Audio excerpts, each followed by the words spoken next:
Class, goodbye. I hope you all learned something, and you may leave the meeting now.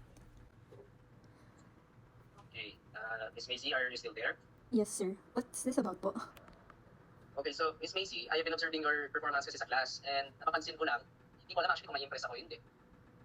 I'm not sure I understand, sir. Ano po ba yung issue? Meron po ba?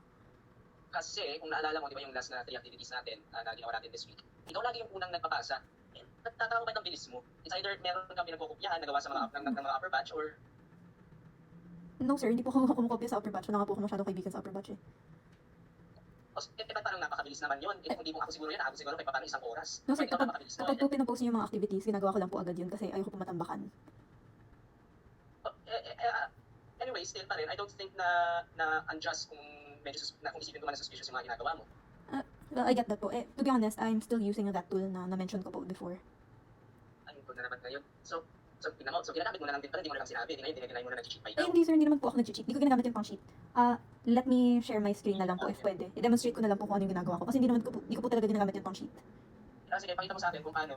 Napakabilis mong natatapos. Wait lang, sir. So, sir, usually po, pag may activity, diba, usually may pinapabasa po kayo na research or article.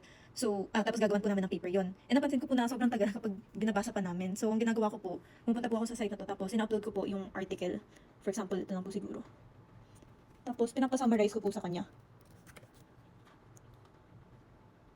Tapos po, pag may part po ako na gusto pang ipa-elaborate sa kanya na relevant po dun sa activity, masasagot niya po ako agad. Kaya, yun po, mabilis po ako matapos sa activity. Oh my gosh. Binabaan lang ako. Galit ba siya? Hindi naman yung cheating. Cheating ba yun?